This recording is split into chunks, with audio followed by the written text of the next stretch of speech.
Bonjour à tous. Nous attendons encore quelques minutes que tout le monde se connecte et nous allons démarrer en 2 ou 3 minutes.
Encore une petite minute et on va commencer.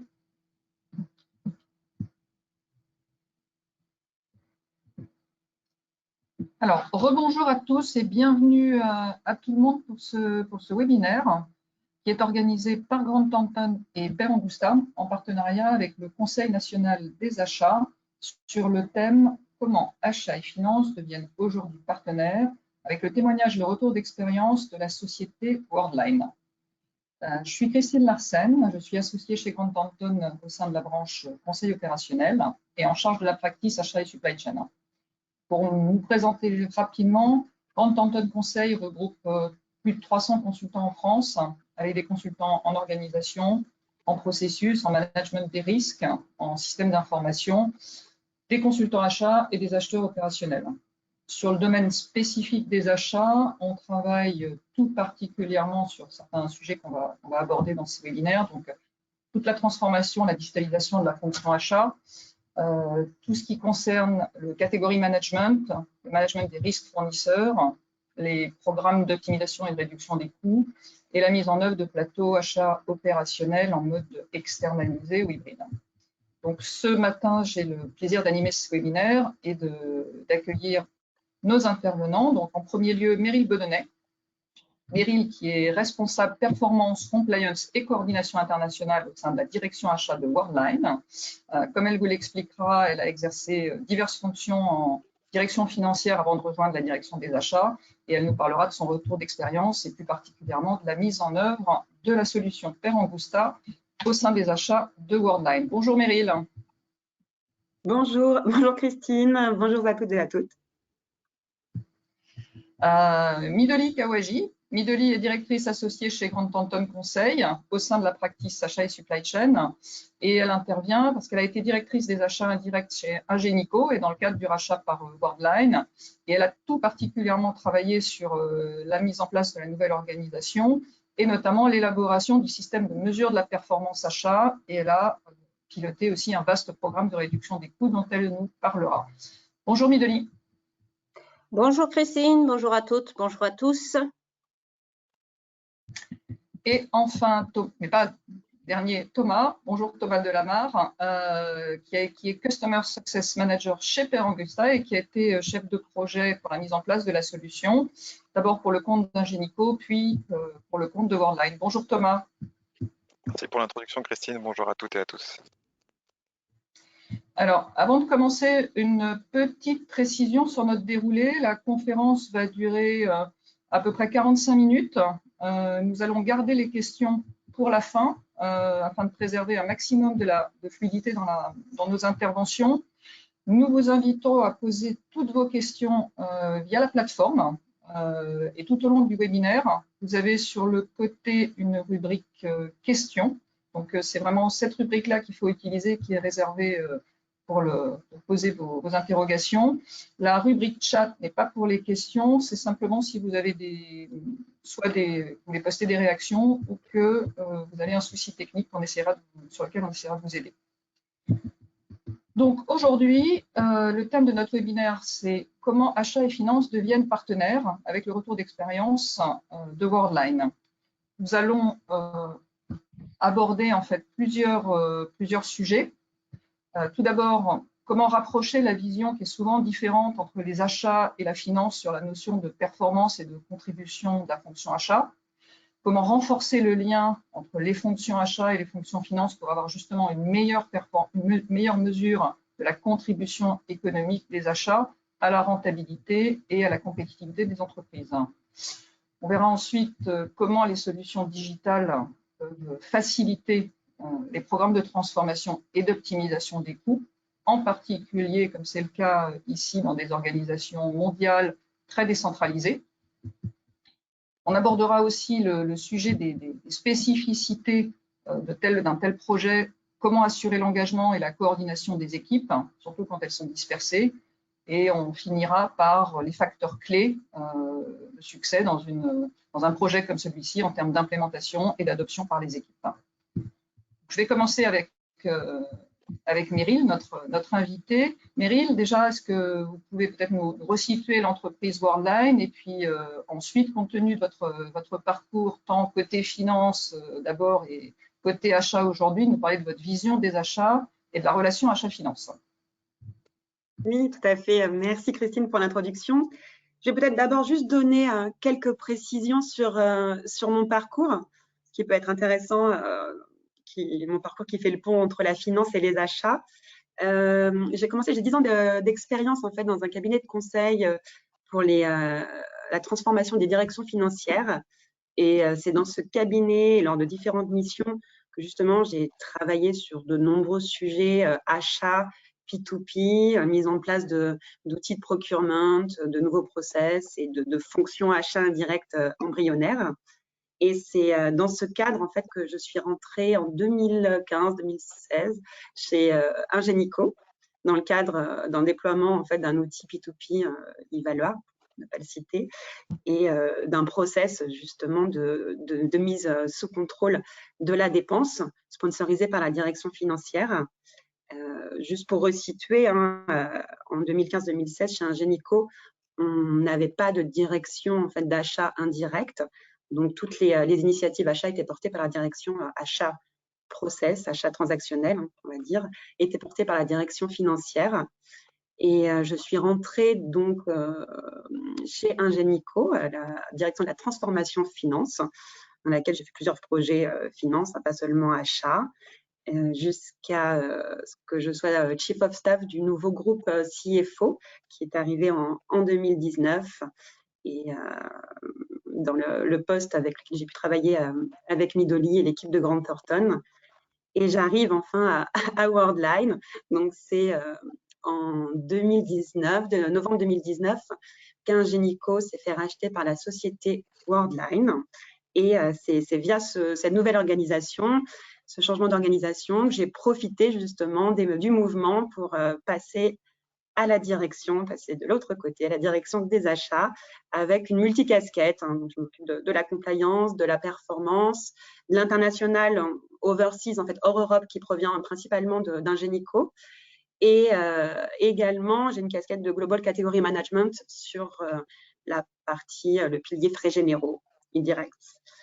Donc, Worldline, petit brief rapide sur Worldline pour ceux qui ne connaissent pas. Worldline est issu aussi de l'entreprise Atos, donc d'un carve-out en 2019 pour devenir un pure player indépendant du monde du paiement, des services numériques de paiement. Et dans le cadre du rachat d'Ingenico, fin 2019, l'objectif étant de devenir un leader du marché européen évidemment dans le domaine des transactions numériques de paiement. Donc, ce qui est intéressant aujourd'hui chez Worldline, en tout cas pour notre discussion, c'est qu'on couvre une 50aine de pays au niveau international et que l'on couvre un spend indirect d'environ 1 milliard d'euros, dont 750 millions d'euros qui sont adressables par une direction des achats, sachant qu'on a un montant conséquent en fait qui sont des banking fees, des rétrocommissions auprès de nos acquéreurs et qui tombent dans notre spend, mais sur lesquels on n'a pas d'action directe en fait, en tout cas aux côtés de la direction des achats. Et donc voilà, je ne vais pas rentrer peut-être en détail sur les activités de Worldline. C'est écrit sur notre site, mais globalement, voilà, ce sont vraiment des services paiement avec de solutions numériques au paiement auprès des enseignes et également Worldline. Pour la petite anecdote, quand vous envoyez un SMS pour élire Miss France ou pour Koh-Lanta, c'est Worldline qui gère aussi ce type de service. Donc oui, Christine, tu m'avais aussi posé la question de ma vision achat-finance, en fait, ma double vision, on va dire. Donc, comme je vous l'ai dit, hein, quand je travaillais à la direction financière sur des sujets achats, l'enjeu majeur, en fait, du sponsor, hein, qui était le CFO, était principalement, en fait, de mettre sous contrôle la dépense et d'avoir une connaissance de la dépense en amont de la facture, principalement. Et j'ai travaillé dans de nombreuses entreprises dans lesquelles, en fait, la direction des achats indirects n'était quasi inexistante, voire une ou deux personnes, voire complètement inexistante, hein, ce qui était le cas d'Ingenico. Donc, on a travaillé sur du transactionnel, sur la mise en place d'un process P2P depuis la demande d'achat jusqu'au rapprochement commande-réception-facture. Et l'objectif majeur, en fait, en tout cas pour nos finances, était d'anticiper les coûts et de pouvoir avoir un impact sur le demand management, de pouvoir dire non, ce qui n'était pas le cas en fait avant dans les entreprises vu qu'on recevait les coûts a posteriori. Donc la bascule côté achat, c'est justement très intéressant d'aller toucher l'amont du process. Donc le spend, d'aller optimiser ce spend via des actions achats, car on va dire les gains d'optimisation sur un process de production administrative sont limités et les enjeux sont vraiment en amont au niveau du sourcing, des lancements de RFP, du category management.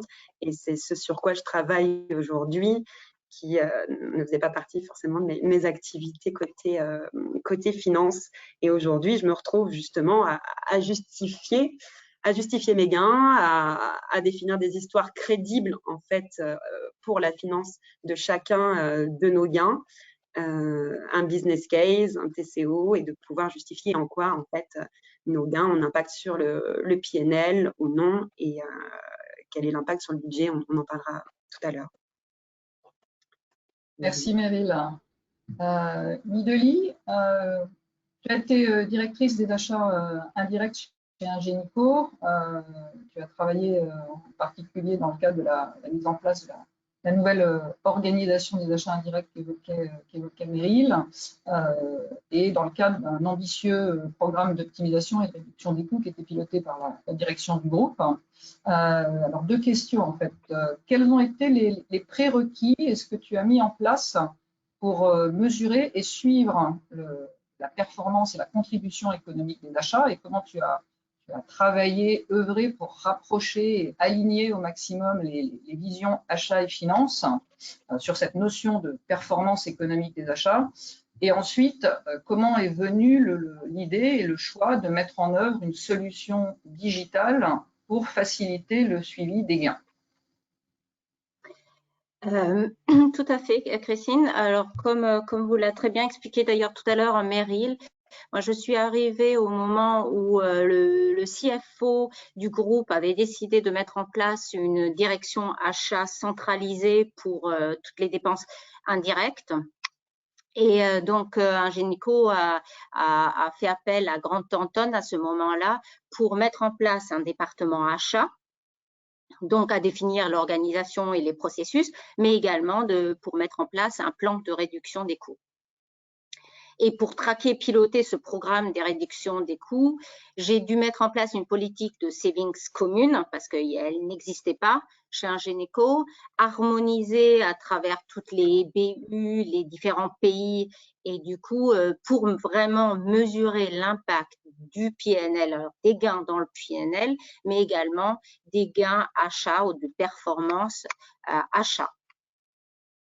Donc, c'est dans ce contexte-là, d'ailleurs, on a dû créer un lien beaucoup plus fort entre les achats et la finance, à savoir de définir d'abord des indicateurs communs. Ça, c'est le premier prérequis pour embarquer la finance. Qu'est-ce que j'appelle dans indicateur commun? C'est déjà d'avoir une nomenclature commune. C'est-à-dire, dans le cas d'un génico, tout était à construire. Il n'y avait pas de nomenclature achat. Donc, c'était premièrement d'élaborer une nouvelle nomenclature achat et de réconcilier, du coup, cette nomenclature achat avec les différentes nomenclatures comptables qui existaient, évidemment. La difficulté, c'est qu'il n'existait pas une nomenclature comptable, mais des nomenclatures comptables. En gros, une nomenclature comptable par ERP, sachant qu'il y avait à peu près une vingtaine de ERP, il y avait une vingtaine de nomenclatures aussi comptables. Donc ça, c'était le premier gros travail. Nous, on avait choisi de mettre une nomenclature achat avec 3 niveaux, catégorie, famille et sous-famille. On en est resté là et de ensuite mapper du coup les sous-familles avec les différentes catégories comptables. Deuxième indicateur commun qu'il fallait définir, c'était les types de gains. Les types de gains et la méthode de calcul des gains, qui doivent du coup être évidemment partagés avec la finance et puis validés avec la finance. Sachant que la finance, elle a une vision vraiment différente des achats, elle a une vision vraiment purement finance, et puis que la vision achat, elle est partiellement commune, mais pas tout à fait. Elle se recoupe, mais elle n'est pas superposable. Donc, les grandes catégories de gains achats, évidemment, il y a les récurrents, les gains récurrents et non récurrents, donc ou spot, qu'on peut appeler spot. Ensuite, on fait la différence avec les gains liés à la pure négociation, mais on regarde aussi en tant qu'acheteur tout ce qui est les coûts évités, ce que ne regarde pas, par exemple, la finance. Idem pour les coûts projets. Voilà, je ne vais pas vous citer tous les autres exemples, mais ça, ce sont des grands exemples de typologie des gains. Tous les gains achats n'ont pas forcément un impact sur le PNL. Je vous prends un seul exemple, par exemple un coût projet qui était à 100, mais la première offre est à 150 et la renégociation se termine à 110. Voilà, on voit très bien que il y a les coûts, il y a des coûts évités et c'est pas forcément un impact sur le PNL. Ensuite arrive du coup la catégorisation de ces gains-là. Donc, il faut matcher les gains, les grandes catégories de gains achats avec la finance, savoir lesquels ont un impact direct dans le PNL et lesquels sont des gains entre guillemets hors PNL. Ensuite, il faut regarder la méthode de calcul des gains. Il va falloir s'accorder avec la finance sur cette méthodologie de calcul des gains. Moi, j'avais opté pour 2 méthodes de calcul des gains, un qui était vraiment versus la dépense N-1 et puis la deuxième méthodologie qui était les calculs des gains versus le budget. Parce que chez Ingenico, à l'époque où j'ai pris le poste donc de CPO indirect, le budget n'était pas piloté aussi finement sur tous les projets, mais c'était piloté qu'au niveau des départements, donc c'était pas toujours réconciliable. Voilà. Ensuite, on a eu le travail avec la finance de reconnaissance des gains, de reconnaissance des gains, c'est-à-dire de bien définir d'abord le process de validation des gains au niveau des achats, mais aussi au niveau de la finance. Et pour finir, évidemment, sur la réconciliation des gains, ça veut dire avec le réel, quel est l'impact des gains sur le réel. Voilà, un dernier peut-être prérequis que je voudrais aussi citer, ce serait le positionnement des achats qui doit avoir une relation très étroite avec la finance. C'est important, soit un sponsorship fort, soit tout simplement une collaboration très étroite avec la finance. Pour en revenir au dernier point, Christine, que tu me posais sur les outils, donc, mes 2 principaux besoins sur l'outil, c'était d'embarquer la finance, embarquer les achats Ça, c'est un fait, mais il y avait aussi d'embarquer la finance, donc pour obtenir cette reconnaissance des gains. Et puis, deuxièmement, me donner la visibilité sur les projets d'optimisation lancés, en cours et à venir. Ça me permettait justement d'ajuster ou de booster mon programme de réduction des coûts en fonction de catégories, en fonction peut-être des acheteurs, en fonction des pays. Ok. Donc, c'est comme ça que vous avez choisi et mis en œuvre la première étape dans la solution Perangusta. Merci, Midoli, pour ces explications. Meryl, du coup, quand vous avez pris votre poste chez Worldline, vous avez aussi fait le choix d'implémenter la solution chez Worldline. Est-ce que vous pouvez nous donner un petit peu le contexte et du coup les objectifs spécifiques que vous avez assignés à la solution en fin d'année dernière? Oui, bien sûr. Enfin, évidemment, il y avait plusieurs raisons pour le contexte. Donc, Ingenico a été racheté par Worldline, en tout cas le début de l'entreprise commune a démarré en novembre 2019, donc en fin d'année.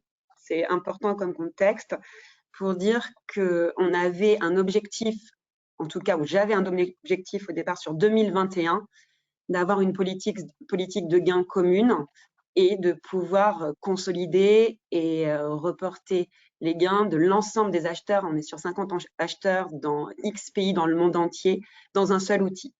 Donc, l'état des lieux, c'était un Excel hérité, côté Worldline, un Excel hérité d'Atos, avec une politique de gains propre.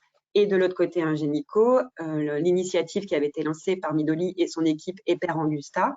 Donc, après arbitrage, on a décidé de s'appuyer, de bénéficier en fait de ce qui avait été lancé côté Ingenico et d'en faire en plus un exemple, un premier outil commun, un Worldline Ingenico. C'est intéressant de le mettre en avant. C'est le premier outil commun et partagé de Worldline du coup, avec Ingenico. Et pourquoi aller si vite et pourquoi déployer presque en urgence Perangusta? Suite au rachat, en fait, on est dépendant d'un plan de transformation et de synergie qui s'appelle United, que l'on remonte aux investisseurs et qui suit un exercice budgétaire dans lequel les achats en fait, ont un objectif de gain très important et qui doivent être remontés sur un rythme financier, au mois, le mois, au quarter, au semestre, pour pouvoir faire les annonces de marché. Et pour ce faire, en vision consolidée, je ne voyais pas comment on pouvait piloter, avoir une vision de cette performance achat sur le PNL sans l'outil Perangusta et sans une politique commune. Donc, on a revu en plus la politique de gain commune en fonction du nouveau sponsor qui est le CFO. Chez Worldline, la direction des achats dépend en direct du groupe CFO. Donc, l'objectif en prérequis était de valider les objectifs de monitoring et de suivi de cette performance achat et des gains qu'on devait remonter dans Perangusta. Une fois qu'on était d'accord sur les objectifs financiers achats qu'on devait remonter, donc juste pour vous donner l'exemple, sur le projet de synergie globale, on remonte du pur PNL hors CAPEX avec une allocation sur 12 mois et on déduit aussi tous les coûts d'OIE, de projets de coûts d'implémentation qui sont nombreux. Parce que, par exemple, toutes les initiatives marketing qui ont eu lieu en 2021 sont sur des coûts d'implémentation et nous, côté achat, on ne peut pas les remonter en fait comme des coûts PNL. Donc, je vous donnerai des exemples après, mais parfois, il y a aussi toute une éducation à faire aux acheteurs sur ce sujet. Et donc voilà, c'est dans ce contexte qu'on a commencé le projet avec Thomas et l'équipe, avec une ambition d'aller très vite et de rentrer l'ensemble des gains de Worldline dans Perangusta pour 2021. Thomas, je te laisse peut-être la main. Du coup, Thomas, vous pouvez peut-être effectivement nous expliquer un petit peu en détail ce projet chez Worldline avec ses spécificités, les difficultés que vous avez dû adresser et puis les résultats qui sont là aujourd'hui depuis la fin du déploiement. Oui, tout à fait. Alors, je vais balayer un petit peu le terme difficulté et le remplacer par le terme contrainte, parce qu'on a dû fonctionner avec une première contrainte qui était partir d'un environnement existant, donc chez Ingenico, un projet qu'on avait mis en place donc avec Grant Thornton, pour aller vers du coup une vision en tout cas de la capture de la performance et de la gestion des projets achats plus Worldline. Et du coup, l'objectif identifié de notre projet, c'était un objectif dans l'objectif. J'entends par là que l'objectif macro, c'était bien évidemment la collaboration entre les achats et la finance. Au niveau du projet Perangusta, l'objectif, c'était optimiser. Optimiser l'existant et puis assurer la bonne greffe d'un outil à une entité du coup plus importante. Et pour ça, il a fallu être assez strict pour aller ou en tout cas pour servir le souhait d'aller vite, comme l'expliquait Meryl. Il fallait que déjà le cadre collaboratif soit assez défini et structuré. C'est pour ça qu'un des points principaux qui a été très important et qui est en général important dans la conduite de projet, c'est d'identifier les objectifs. Et pour savoir identifier les objectifs, il faut savoir d'où on part et savoir où est-ce qu'on veut aller. D'accord? Donc ça, c'était très bien identifié à l'origine. La feuille de route était claire pour Worldline, donc elle était claire pour nous. Ce qui a permis, dans le discours, d'apporter plus ou moins de conseils sur telle ou telle partie de l'implémentation. Ce qui a bien fonctionné aussi, c'est qu'on était une équipe réduite. Alors, variée, mais réduite, dans le sens où c'était à taille humaine, on pouvait parler les uns avec les autres, et puis la communication, on va dire, fonctionnait bien dans le format d'atelier que nous, on déroule avec nos clients. Et quand je dis qu'elle était variée, cette équipe réduite, c'est qu'il y avait de l'expertise. D'accord? Il y avait de l'expertise achat, il y avait de l'expertise finance et il y avait aussi une sorte d'hybride, de pivot un petit peu comme Meryl qui pouvait faire aussi le pont entre les deux et qui nous permettait en fait dans chacune des décisions qu'on allait prendre de considérer la population achat, de considérer du coup la population finance et de voir comment on pouvait assurer le lien entre les deux sans perdre l'une ou l'autre des populations. Et le fait d'avoir ces trois premiers éléments, en fait, des objectifs identifiés, une équipe réduite et des expertises, ça nous a permis en fait de faire des arbitrages en direct. Et ça, franchement, c'est ce qui peut nous faire gagner du temps, c'est qu'on avait des personnes qui pouvaient décider pendant nos réunions et qu'on était assez structuré pour pouvoir prendre des décisions et ne pas forcément après, enfin, je veux dire que Worldline ait 15 ateliers entre nos deux ateliers Perangusta. Donc ça permettait d'aller assez vite. C'est pour ça qu'au niveau du déroulement du projet, on a eu alors pas des ateliers, on va dire, traditionnels de mise en place, on a eu des ateliers que je vais appeler d'ajustement, d'accord, des réunions d'ajustement qui disaient voilà, on avait ça par rapport au paramétrage qu'on a fait chez Ingenico qui servait à un certain propos. Est-ce qu'on garde, est-ce qu'on allège, est-ce qu'on optimise, d'accord? On a eu ces mêmes réflexions, bien évidemment, sur la partie reporting où chez Ingenico, il y avait une capture de la performance achat, une capture de la performance financière qui était faite sur certains postulats. Là, les postulats étaient un petit peu différents. Donc, il a fallu, pareil, adapter ça via des réunions que j'appelais réunions de reporting, dans le sens, on va essayer de repenser un petit peu ça. Une fois qu'on avait fait ce cadre, on va dire ce nouvel outil, il a fallu bien évidemment faire des sessions de formation. Alors, c'était des sessions plus de révision pour les personnes qui avaient été formées sur Ingenico pour leur expliquer comment le nouveau process de suivi des gains sur Worldline allait se matérialiser dans l'outil. Et puis, pour les utilisateurs Worldline, c'était bien évidemment donc une première formation. Alors, c'est des formations où on donne bien évidemment beaucoup d'infos en termes d'outils, mais aussi le client en termes de process. Hein, voilà, il donne aussi le pourquoi on a fait ses choix. Et c'est pour ça qu'on a appuyé ces sessions de formation de sessions après de foire aux questions. Donc, c'est vraiment, on vous donne l'outil, il est vôtre, on vous a expliqué comment il marchait, et puis on va suivre quand même cette adoption avec différentes sessions de foire aux questions, semaine 1, semaine 2 et semaine 3 après le démarrage, pour répondre à vos questions. Donc, Perangusta est là pour répondre aux comment vous pouvez utiliser l'outil. Et puis, on avait toujours un copilote, Grant Thornton ou Worldline, qui expliquait pourquoi on a fait ces choix. Et ça a été rapide parce que, comme vous pouvez le voir, en fait, on va dire que la masse de travail pour ce projet a été de 13 heures. Donc, répartie sur plusieurs semaines, bien évidemment, histoire de digérer l'information entre différentes réunions. Mais en tout cas, ça a été assez contenu. La population qui a été formée, du coup, c'est 50 utilisateurs sur un scope qui était mondial. Donc, il y a eu des formations en français, des formations en anglais, et pareil pour les sessions de questions-réponses. Et le résultat de tout ça, donc, comme je vous l'ai dit, ça a été une simplification des formulaires. Donc, on s'est reposé la question, est-ce que l'intégralité de ce qu'on capture en données d'entrée, est-ce que ça va vraiment servir notre reporting? Donc, il se trouve qu'on a pu élaguer parfois quelques champs. On a aussi fait des optimisations de règles, hein, parce qu'on peut mettre dans Perangusta des règles de gestion qui permettent d'assurer soit des flux d'approbation, soit de la consistance en termes de données. Mais s'il y a trop de règles, parfois, on va freiner l'adoption. Donc là, on a essayé en fait de trouver le juste milieu entre contrôle d'une saisie qui va être propre, intelligible, et favoriser l'adoption dans le sens où à chaque fois qu'on fait un clic, on n'a pas une approbation qui doit attendre le clic de quelqu'un d'autre. D'accord? Et donc, via ces sessions aussi de réunions de reporting, on a bien évidemment optimisé les reportings existants et puis on a essayé de réduire au maximum le nombre d'indicateurs pour donner uniquement ceux qui nous semblaient pertinents. Et du coup, ce qui donne tout le déroulement de ce projet donne à date quelque chose comme ça. Donc, la plateforme Worldline aujourd'hui, c'est plus de 1800 projets achats qui sont renseignés, plus de 1500 rapports de gains. Et si on regarde le nombre de connexions depuis le démarrage du projet pour Worldline, on est sur 52 connexions en moyenne par utilisateur depuis début 2021. Et alors, c'est une donnée qui est intéressante parce que l'outil Perangusta, du coup, n'a pas vocation à être un outil de reporting uniquement, mais surtout un outil de suivi de projet, un outil collaboratif. Donc, si on prend ce chiffre, vu que ça fait moins d'un an qu'on fonctionne, on peut dire qu'un utilisateur se connaît en moyenne plus d'une fois par semaine.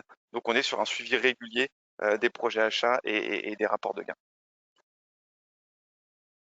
Merci Thomas. Du coup, est-ce que vous pouvez peut-être aussi illustrer un petit peu plus le type de reporting que vous avez mis en place? Oui, tout à fait. Alors, ce qu'il faut savoir, c'est qu'au niveau du paramétrage de l'application, donc Perangusta, c'est une appli qui fonctionne sur un code unique avec un certain nombre, on va dire, de variables d'ajustement qui permettent de customiser au maximum quelque chose. En revanche, le code reste unique, d'accord? Mais on a une fonctionnalité qui s'appelle donc les tableaux de bord personnalisés qui là, du coup, devient un peu plus bac à sable, d'accord? Donc, on saisit, en tout cas, l'acheteur va saisir de la donnée d'entrée est très importante, et les tableaux de bord personnalisés vont nous permettre de se poser la question, bah tiens, on a plein d'informations à disposition, quelle est du coup celle qu'on va prendre, d'accord, pour créer des indicateurs. Et donc, alors j'ai essayé de faire un résumé sur 3 typologies d'indicateurs. Alors, vous avez des captures d'écran qui ne vous montrent pas explicitement les chiffres. L'essentiel, c'est pas de voir quelle est la part de orange, de bleu, etc. C'est plus de comprendre qu'on a pu construire différents types d'indicateurs. On a construit donc des indicateurs en pensant toujours à quelle est bien évidemment la population cible, donc les achats, la finance. On a construit un premier type d'indicateur qui va être un peu plus destiné aux achats, qui est la suivi et la gestion de projets achats, avec vraiment la donnée d'entrée qui est propre à leur métier et qui a vocation à être des indicateurs à utilisation, on va dire, un petit peu je vais dire quotidienne et hebdomadaire, dans le sens, je regarde l'avancée de ces indicateurs par rapport à la mise à jour de mes projets dans l'outil. Premier type d'indicateur, très visuel, avec des couleurs, des graphiques, etc. Ensuite, on a un deuxième type d'indicateur qui est un petit peu hybride, parce que comme l'expliquait Midoli, on peut essayer de trouver un langage commun, mais il n'est pas non plus forcément superposable. On peut néanmoins trouver des petits pivots de ralliement, d'accord, sur de l'analyse de données. Et c'est pour ça qu'on a créé des reportings que j'ai appelés reporting réguliers, qui en fait ont été faits dans une logique de tableau croisé dynamique. D'accord.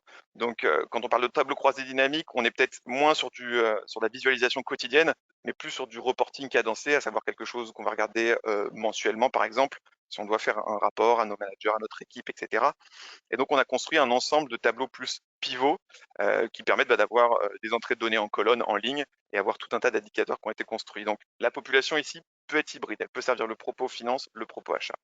Et enfin, on a créé quelque chose qui est un petit peu plus brut, que j'ai appelé dans ce cas présent l'export personnalisé, qui est simplement en fait une somme de colonnes, d'accord, qui ont été choisies, bien évidemment, et qui vont nous permettre de générer un fichier Excel assez brut à destination de la finance. Comme ça, on peut prendre exactement ce que la finance souhaite regarder, parce qu'on sait qu'après, au niveau des métiers finance et contrôleurs de gestion, il peut y avoir des retraitements Excel qui sont faits par ailleurs. Donc, on leur donne en fait un format qui est directement exploitable et qui peuvent en fait extraire à la demande. Donc, voilà, les 3 typologies d'indicateurs en gardant toujours en tête la population cible. Merci Thomas. Meryl, peut-être un petit point, on a évoqué effectivement la simplification un peu du reporting et l'utilisation de l'outil Perangusta chez chez Worldline avec un focus très sur les gains enfin, comptabilisés dans le PNL. Pourquoi ce focus très financier? Ce focus très financier, j'ai répondu en partie justement en expliquant quels étaient nos objectifs et qu'on avait un impératif en fait de réponse aux objectifs du plan de transformation et du plan de synergie lié au rachat d'Ingenico par Worldline et qui était appuyé sur un exercice budgétaire. Donc tous les gains et savings que l'on remonte dans notre target achat, en fait, sont reportés dans un suivi global et financier par mois et en fonction du budget de ce plan de synergie. Donc pour nous, c'était impératif d'avoir des critères qui permettaient d'isoler en fait la vue purement finance, donc des critères CAPEX, OPEX, ce qu'a présenté Midoli, des critères de type d'action du savings avec un impact PNL ou non. Dans le cas des coûts évités, on est hors impact PNL. Dans le cas du demand management aussi, c'est un point intéressant parce que on a eu beaucoup de débats en fait sur tout ce qui concerne l'optimisation et le demand management, mais dans le cadre de notre plan de synergie, en fait, toute la demande management est portée au budget par le business. Donc, par un défaut, aux achats, même si ça n'empêche pas la direction des achats et les acheteurs de pousser le demand management et de travailler main dans la main avec le business dans ce sens-là. En tout cas, en termes de reporting, on doit l'exclure en fait de notre plan de synergie de notre côté. Donc en fait, on a plusieurs leviers, plusieurs critères qui nous permettent d'avoir une vue très très restreinte, purement PNL avec les critères de notre plan de synergie United. Et ensuite, on rajoute différents critères. Et si on veut rajouter la vision CAPEX, on peut. Si on va avoir une vision qu'on appelle, nous, alors c'est de l'anglais chez Worldline, Procurement Internal Performance, donc purement performance achat, on peut la rajouter. En fait, on a plusieurs couches et plusieurs étapes qui font qu'au plus fin, on colle en fait à l'exercice budgétaire du plan de synergie et en rajoutant différents critères, on arrive à une vision de la performance globale du département achat. Et je voulais juste préciser pour ceux qui ne connaissent pas Père Angusta que dans cet outil, en fait, l'acheteur saisit en fait un projet avec un forecast, prévision de gains sur ce projet et une baseline sur laquelle va reposer le gain. Donc, au départ, on a une vision opérationnelle du projet sur lequel l'acheteur travaille avec cette vue prévisionnelle de gains. Et ensuite, on crée des saving reports, des reporting de gains au fur et à mesure en fait, qu'on a les actuals. Donc, on a toujours une comparaison du forecast en fait du projet versus les actuals qui tombent potentiellement tous les mois avec une volonté de suivre le compte de résultat. Donc, on saisit en fait, les acheteurs saisissent eux-mêmes leurs actuals sur soit ces spots comme un cashback et sur un seul mois, ou si le coût comme de la maintenance par exemple est court sur l'année, il le saisit, du coup il alloue le coût sur une période de 12 mois. On a capé à 12 mois chez Worldline, ce qui n'était pas le cas chez Ingenico, je crois. Même pour le cas de négociations pluriannuelles, on cape à 12 mois parce qu'on part du principe que le budget, vu qu'on reste dans notre cadre très financier, on part du principe que le budget est revu au bout de 12 mois et qu'on s'aligne en fait sur les économies qui ont déjà été faites l'année précédente. Donc, on impute seulement sur 12 mois. Oui, chez Ingenico, on l'avait fait à l'identique récurrent, c'était sur 12 mois. Et puis, tout ce qui était projet CAPEX, on l'avait fait sur la durée du projet. Ouais. Ce n'était pas le cas alors chez Worldline précédemment, en fait. Pour le coup, s'il y avait des négos sur 36 mois, sur les mobile phones, etc., ils l'enregistraient sur 36 mois. Et également les cashbacks. On peut, si on a des cashbacks récurrents, on a des cashbacks qui vont tomber en 2021, les mêmes en 2022, on ne peut enregistrer les cashbacks qu'une seule fois en fait dans le cadre de notre plan de synergie. Plusieurs règles très restreintes. Mideli, peut-être en complément, est-ce que tu peux parler un petit peu de ton expérience dans tes différentes interventions chez les clients sur justement comment se mesure la performance de la fonction achat de façon plus large? Oui, alors effectivement, il y a un peu de visions différentes. Il y a des entreprises qui ont soit un département achat pas très mature ou en construction ou très récent, ou qui sont en fait vraiment considérés comme une fonction un peu support de la finance. Ceux-là ont tendance à mesurer et à reporter uniquement le gain qui a un impact sur le PNL. Et puis après, on retrouve quand même maintenant de plus en plus d'entreprises qui mesurent la performance achat au sens large, donc pas que les gains économiques, mais également ils intègrent d'autres indicateurs qui peuvent être même de la performance extra-financière. D'ailleurs, c'est pour ça qu'on parle maintenant de performance plurielle parce qu'elle est vraiment très diverse. Et du coup, ça va au-delà des contributions économiques au sens large. Hein. Il n'y a pas que l'impact sur le PNL ou l'impact sur le cash, parce qu'à la rigueur, impact PNL et impact cash, ça intéresse les financiers, mais il y a les coévités, mais pas que. Il y a la collaboration avec les fournisseurs, il y a la gestion des risques, il y a toute la notion de diversité ou RSE au sens large, et puis il y a de plus en plus toute la partie innovation aussi qui peut être intégrée dans cette performance plurielle. Parfait. Alors, peut-être pour finir un petit peu, Meryl, donc le projet est déployé depuis un petit peu moins d'un an, depuis début 2021. C'est pour vous, quel est le bilan que vous en tirez et ça a été quoi les principaux facteurs clés qui ont permis ce déploiement et cette adhésion totalement réussie? Ben oui, l'objectif premier, c'était une adhésion à 100%, parce que dans ce type d'outil, si on n'a pas une adhésion à 100%, on n'est pas capable d'avoir un reporting fiable et qu'on peut remonter justement dans des instances de comités de transformation comme les nôtres. Donc, pour avoir une adhésion à 100%, en fait, on a demandé aux acheteurs de nous faire leur présentation, au départ même mensuelle, trimestrielle, de leur plan d'action projet, en fait, basé exclusivement sur Père Angusta.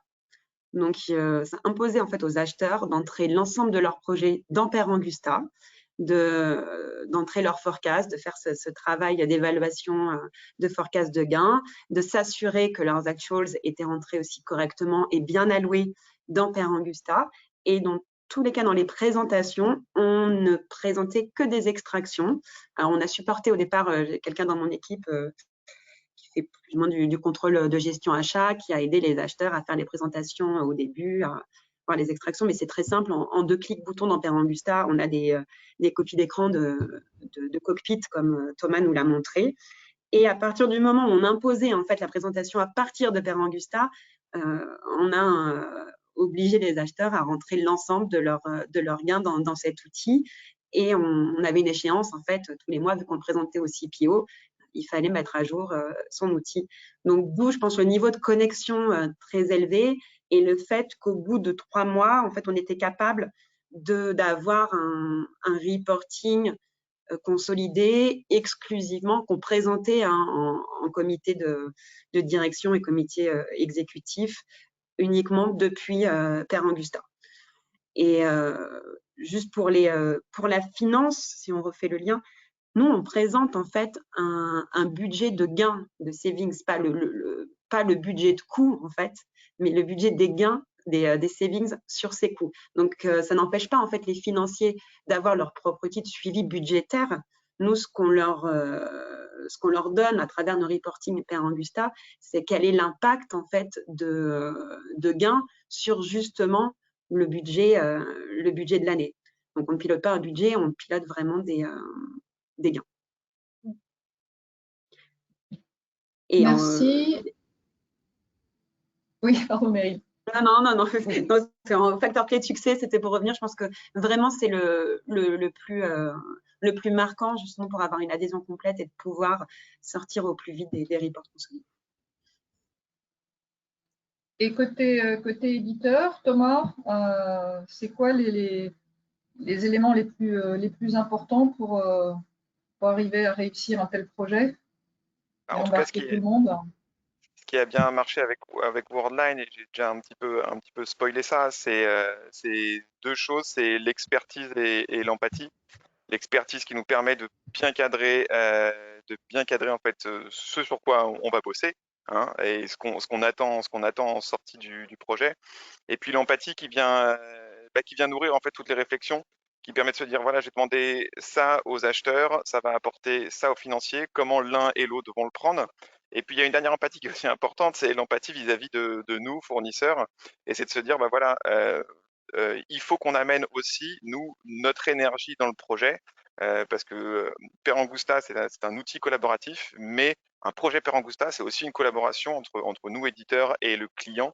Donc voilà, je résumerai en 2 mots, hein, pour aller vite, c'est vraiment expertise et empathie qui ont fait que ce projet s'est bien déroulé.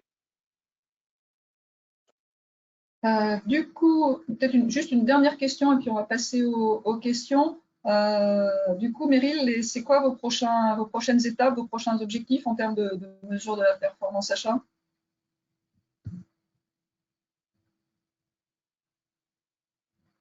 Désolée, j'étais en mute. Justement, on a focalisé beaucoup, hein, sur le reporting financier cette année. Et en effet, hein, dans mon équipe, j'ai aussi un département compliance RSE où on suit en fait de la performance sur du risk assessment, les onboarding de fournisseurs sur notre plateforme EcoVadis, le nombre de fournisseurs adaptés. On a plusieurs KPI qui aussi doivent remonter dans d'autres instances et qui ont leur importance dans une direction des achats matures. Et en effet, dans l'idéal, si on pouvait avoir une vision complète, un dashboard, un cockpit de la performance de la direction des achats, la performance purement financière et de la performance plurielle, on va dire qualitative, RSE, en tout cas, c'est l'objectif de l'année qui suit. D'accord. Okay. Je ne sais pas si Perangusta peut nous aider. Voilà, bah justement, ça fait parfaitement la transition, merci. Et on a quelques questions, donc on va essayer de les passer. Et effectivement, une première question, je pense que pour vous, Thomas, qu'est-ce que justement l'outil peut faire en termes de performance plurielle pour intégrer un petit peu d'autres indicateurs de mesure et notamment la partie RSE? C'est vrai que jusqu'alors, l'analyse, en tout cas la capture d'une performance est faite sur une base tout à fait financière, mais ce serait resté dans les années début des années 2000 de vous dire qu'on ne capturera pas autre chose. Donc bien évidemment, c'est quelque chose qu'on a intégré dans notre roadmap, ou en tout cas dans la réflexion de développement, qui est la capture de performances extra-financières. Alors ça commencera sûrement par quelque chose sur lesquels il faut se pencher, hein, de plus en plus, bien évidemment, c'est la capture des émissions de CO2 potentiellement. Mais en fait, si on parle d'indicateurs non financiers, ça commencera par ça, mais ça pourra très bien être après quelque chose d'autre. Donc on a ça en tête, bien évidemment. Ok. Et alors on a d'autres questions. Alors, on a une question, je pense, à laquelle Meryl a déjà répondu, qui était effectivement sur l'attente de la finance vis-à-vis de l'outil et l'intérêt d'avoir cet outil alors que la finance dispose déjà d'un outil de suivi budgétaire. Mais je pense que tu as déjà donné les éléments, Meryl. Oui, j'avais vu la question, donc j'ai essayé d'y répondre tout à l'heure. Ok. Alors, on a une autre question qui est, pouvez-vous revenir sur la volonté de Worldline de faire un focus principalement alors, ça revient à notre question sur la performance dans le PNL versus la performance au global. Et est-ce que du coup, ça risque pas d'être parfois un peu démotivant pour les acheteurs qui, comme on l'a vu, ont des tas d'autres contributions à la performance de l'entreprise et à la compétitivité de l'entreprise, hein. Comment vous gérez cet aspect de ne répertorier à ce stade qu'une partie de la performance économique, hein?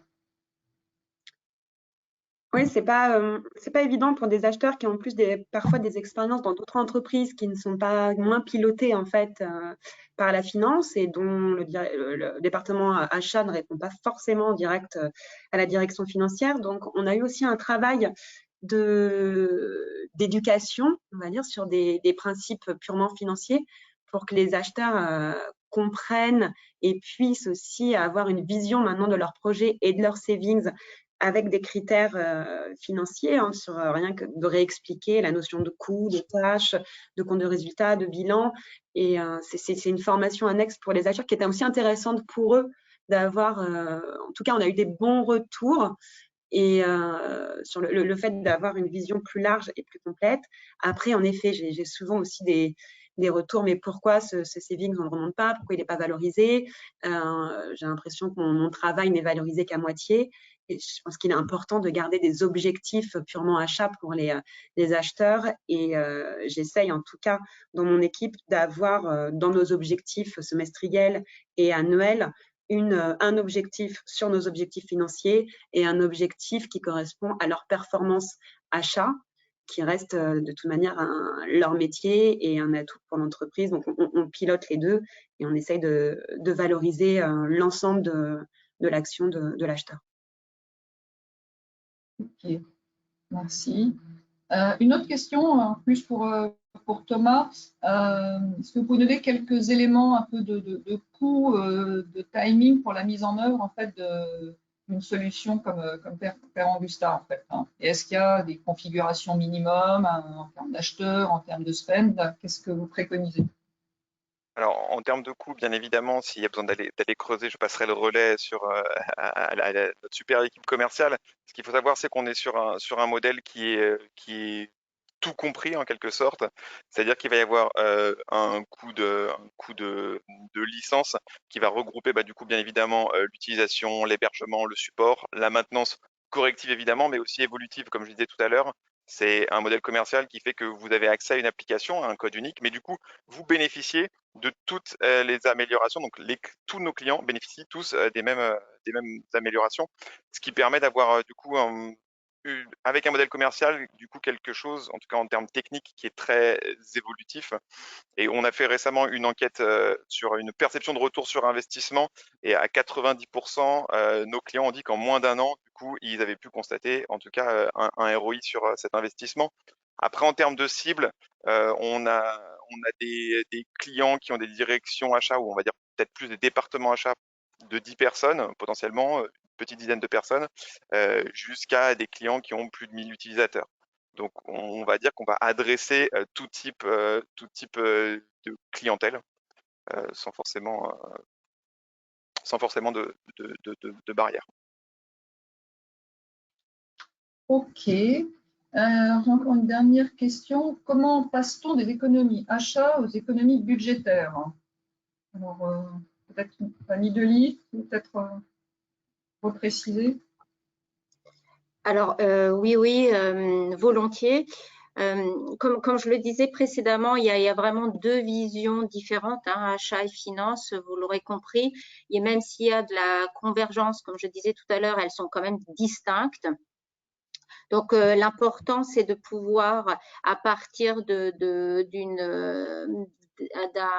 budget et de l'autre côté, les actuals, donc tout ce qui est le réel, réconcilier les deux.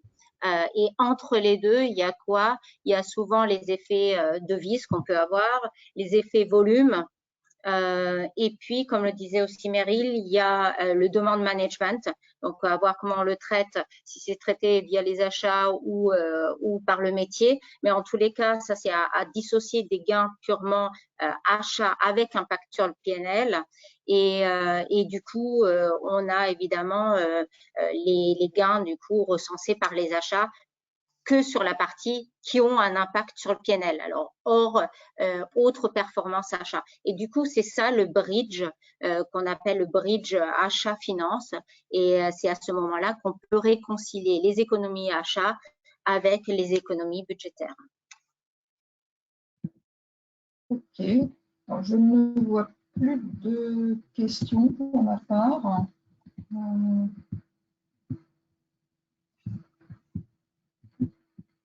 Est-ce que vous voulez rajouter quelque chose ou sinon on va peut-être clôturer le webinaire. Il me reste à vous remercier tous pour votre participation Et on vous fera parvenir, les participants, les quelques slides qui étaient en support de notre présentation d'aujourd'hui. Merci. Merci à tous. Merci Mideli, Meryl, Thomas. Merci. Et merci à tous pour être venus. À bientôt. Merci, Merci, bonne au journée. revoir. Au revoir. Au revoir.